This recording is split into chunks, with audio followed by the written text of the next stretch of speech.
Hi everyone, ladies and gentlemen, boys and girls, welcome to yet another episode of the Walking with Wanzu podcast. I hope you're well. I have been good too. So, as it is our usual, what is it called? I can only think of the word in Swahili, kama ilivyo desturi, or how we always do every June, is we shout out the dads and we take a moment to just celebrate the dads because truth be told is without the fathers we wouldn't have the children and we wouldn't be moms.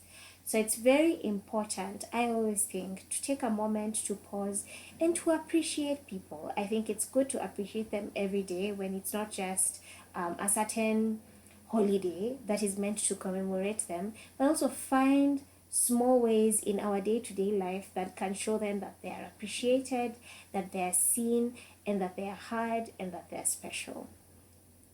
And so Father Day this year comes at a very bittersweet time for me. And I'm going to really try and get it together because I want to do this and I want to do it well. So on Tuesday last week, I received a phone call. And I think I've always spoken here about him, just not gone into much detail because this is someone who came into my life when I was much older, but also was such a special part of not only my story, but my mother's story. And I wanted to protect that with as much privacy and love and support that I felt I could give. And I did. And so I always felt that I could share within certain bounds, but it was never my story to tell. And my mom, being a very private person, she always wanted she wanted that part of our lives to be shared in small doses, but to be intimate for us and for us to guard and to love on. And that's how it's been for a very long time. And so on Tuesday last week, I was actually sitting down to record a podcast episode. Earlier on, I had spoken to my stepdad. And I'll take you back because this story goes way back into 2012, into 2012. So in 2012, my mom received a phone call. And I remember we had just gotten into bed. At the time, we had just moved into a different county. And on days where I felt like I didn't want to sleep in my own bed, I would always hijack my mom's bed and we would sleep together. And so this particular day, it wasn't any different. And we were just getting ready to go into bed when she received a phone call. And it was our pastor at the time who had called her. And they spoke extensively for like almost 10 minutes. And judging from the phone calls they used to have, that was a really long time. So after she finished, she's like, "Well, this is really exciting." And I asked her, "So what is exciting?" And she says, "So the pastor has called me to tell me that we're having a very special guest and she's tasted my cooking and she loves my cooking and her entire family loves my cooking." This is my mom talking to me now. So she said, so she's asked me if I could kindly just go in and help her because I guess we'll be there and we'll be staying over a period of time, just help her with the cooking and just try and make sure that the food will be top tier business because that's all my mom delivers during the particular stay of the guest. And I was like, yeah, that's really cool, that's so exciting. And she says, yeah, and it's a person traveling, coming all the way from outside the country. And I said, that's really cool, mommy. I've always felt like your cooking is so premium, everybody should taste it. And I think it's such a big step that someone is actually calling you to step in and help them prepare a meal for a guest. Anyway, that being said, pushing forward, so she goes on that day, she prepares early in the morning, and knowing how my mom is, she carries her favorite cooking pots, and she carries her hot pots and her serving dishes and her spoons and whatever, and she's geared up and she's ready to go. I was going to school at the time, I was still in high school, and when she came back in the evening, I was waiting for all the tea. So I actually ended up getting home before her, and I got dinner ready, and I ate, and I did my homework, and then I waited for her to come back because I really wanted the tea. So that evening, while I was, she was having dinner, and the what is it called, the dining table, which is a place where we had most of our conversations because we're at home where we love to cook and we love to eat, is where now she was gisting me about the day. She was telling me what happened and how it was, and she's like, oh my god, I can't believe, it's actually a Mzungu guy. It's a white man for the larger audience that watches this guy. He's from Scotland and he's come to visit the pastor, but he's such a cool guy, very friendly. He's lived in Kenya before when he was younger, and he's just a very friendly guy. So this was the first visit, and he loved my mom's food, and being a foodie, you could tell that he was really enjoying. And so fast forward to the weekend, I went with my mom to help do the meal preparations, and I met him, and he was just a really intelligent guy, very witty, came off as a very kind person, and I was really excited, just to have that interaction. And so we spoke for a bit, and then when his stay was over, he went back to Scotland, and then he came back a second time. Now during this second time, I've lost track of time. I think it was just right after I had finished high school. And so when he came back, I noticed that he had taken a special liking towards my mom. And I am very protective over my mom. And not just over my mom, like I'm generally very protective over people that I love. But for my mom especially, and more viciously, because we've literally done life together and grown up together. And I really just always wanted to make sure that she is protected, and I love to do that in the best way that I can, because primarily I've grown in a home where it's a single parent home, and I've always felt that need to want to just guard my mom and protect her to the best of my ability. So when he came in, I noticed they had started taking a liking towards each other, and he would hang out in the kitchen more often than he would the first time, and they would talk, and they would kiki, and they would laugh. And then I noticed things escalated when every time we would leave, he would kiss my mom's hand just when we were about to leave. And I didn't think too much about it. I thought it was just a guy, who was fascinated by this lovely lady who loves to cook, and it was just a little fling that would fizzle out in the end. But to my shock, it continued. And so they had conversations, and they had phone calls, and they would talk, and it became extensive. And before I knew it, these guys were actually an item. And so the third time when he came to Kenya, he actually came and proposed and got my mom a beautiful engagement ring. And just to see my mom find love in her 40s, having experienced everything that I have seen her experience in life and over time, I cannot explain just how much joy it brought me. It was such an exciting experience. And I just got to see her loved on and loved right. And he always treated my mom with so much gentleness and so much kindness and so much patience. And there's something about loving an older woman who's been single for a very long time and is set in her own ways. And just the patience that he had and how gentle he was with her made me even just warm up to that idea. And I always felt very included in decisions and all of that. And then fast forward, and I had my daughter. And I have never seen love shown in such a great way. This little lady was the apple of his eye. He would buy her presents and keep them until he saw her. He would make birthday videos, and I would send videos just to check in with her and see how she's doing, check in with her in school. I remember the very last time when he came home to visit in Kenya, which was last year in May, he actually bought a book and wrote down all the times tables, and every day after school, because I was working late and she would be dropped at my mom's, they would go through the times table with her, and she had started learning the times table, and I thought it was just a beautiful bonding moment.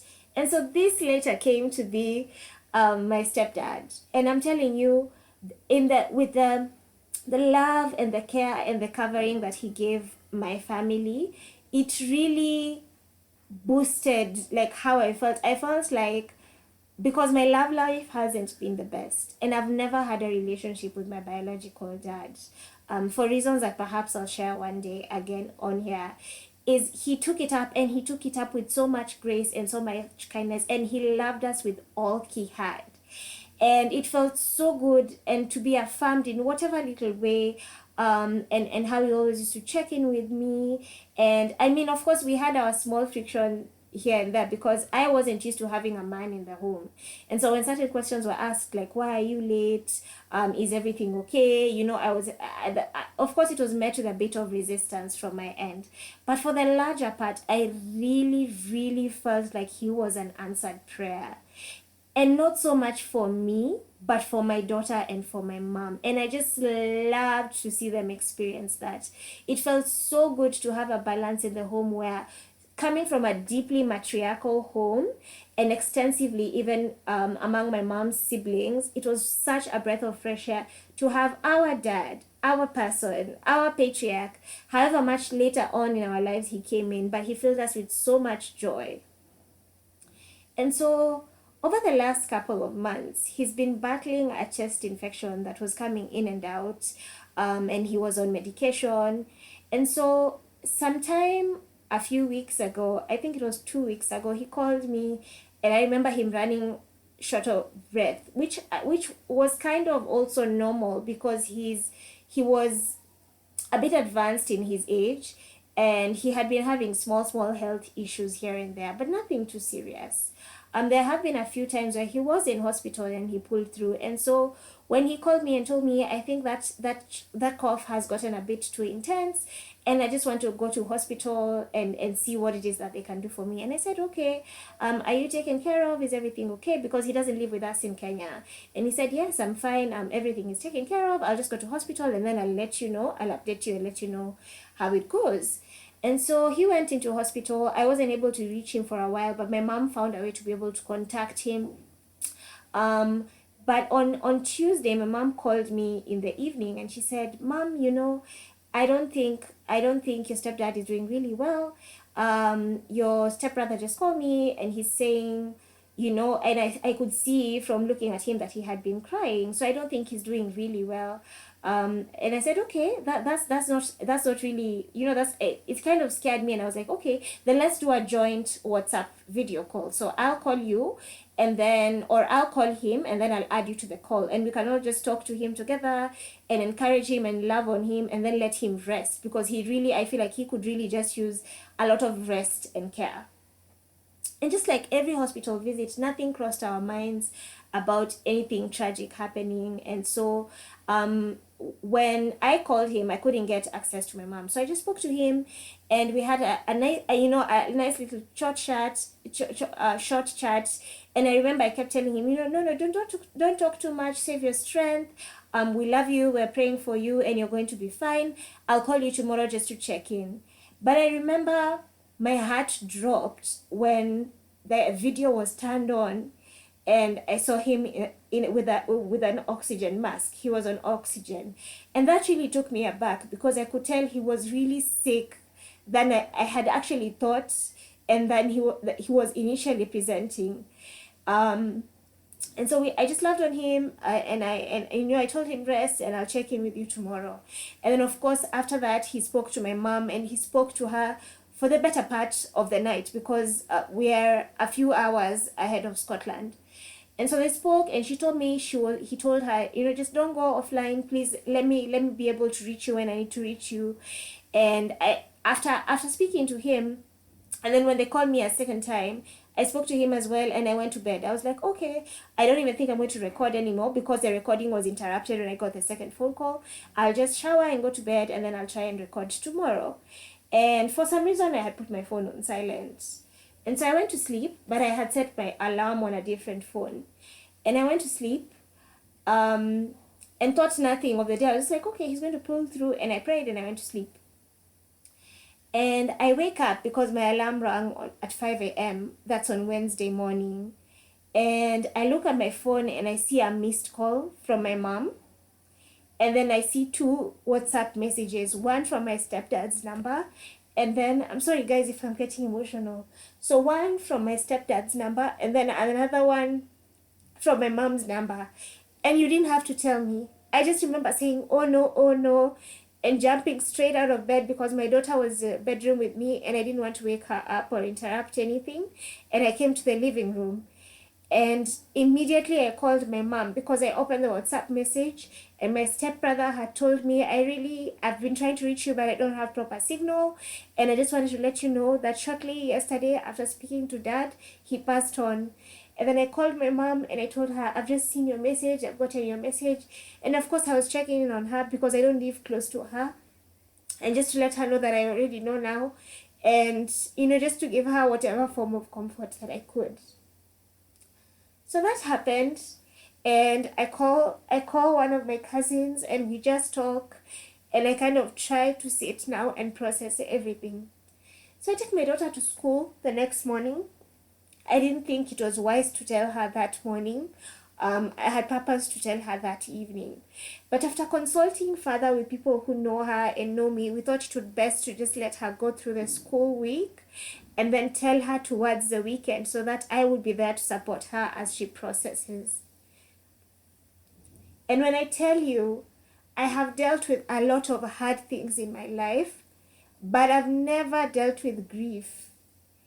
And when they say grief changes people, it really does. Because I have seen, even now as I speak to you guys, I feel like I wake up tomorrow and it'll all be a bad dream.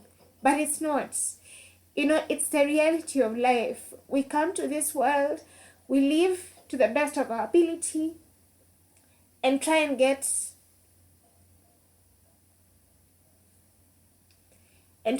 all the amazing experiences that we can, and then we leave this earth. And the hardest part for me navigating this has been have to see my mom and my daughter just experience grief. And for my mom, I think this is the last straw, because she lost both her parents. She lost her favorite sibling, and then now she's lost, the love of her life, really. And just knowing that there's nothing I could do about it, there's no amount of pleading, no amount of crying, there's no amount of money that can bring them back, makes me feel so helpless and heartbroken. And I just wanted to take a moment to appreciate stepdads, because stepdads who actually know what they're doing and what they get into are people who step up. And when I tell you, Malcolm Anthony Bird stepped up in our lives in so many ways, choosing to love my mom, choosing to love me, choosing to love my daughter. And he was the patriarch we thought we never needed, and opened up our hearts to endless possibilities. I think one of the things I miss mostly was just listening to his stories about how he lived his life so well and so fully, and constantly transitioned into different roles with so much grace, from his time serving in the police to transitioning into being a driving instructor, to the time when he opened his fast food fish and chips business, to hearing all the wonderful experiences he had when traveling in Asia and traveling in Africa and traveling all over the world, and just really experiencing life and eating life with such a big spoon. But also how loud he was and how intentional he was with the people in his life and the people that he loved. And how he had an uncanny ability to make every single person in his life feel like they're his favorite person, and that he cares for them and loves them really deeply. And I will miss every single part of that experience. And I just want to say to all the stepdads, I hope you realize what a blessing you are in the lives of your children and in the lives of your partner, and how every single day that you continue to choose that family or these children that you've taken up as your own, and love on them and provide for them and cover them, that you will know that you are loved and you are appreciated. And I know that as I process this incredible loss, I will forever be grateful for who he was in our lives and for how he loved us and cared for us and nurtured us. And that is something that I don't think will ever be replaced. So happy Father's Day to all the fathers who are here with us, and a special happy Father's Day to the stepdads. And though it's very bittersweet knowing that he bowed out literally a week, actually it wasn't a week, he died on Wednesday, on Tuesday night, and Sunday was Father's Day. Happy special Father's Day to the most incredible man I'll ever know in my life, Malcolm Anthony Bird. May your soul find eternal peace and joy, and we'll see you on the other side. Safiri Salama. Thank you guys for listening to this particular episode. I'm sorry if it was a bit shaky and all over the place. I just really wanted to take this opportunity to honor this great man. And I'm sending a special love and hugs and just a lot of grace and peace to people who don't have their fathers here with us physically and are celebrating Father's Day with their fathers in heaven. I see you, and I'm sending you so much love, more grace to you. And grief doesn't go away, but I hope that you find small pockets of joy and small ways to honor these people who loved you and you loved them, and that are an incredible part of your story. I will see you on the next one. Blessings to you and to your loved ones. Bye-bye.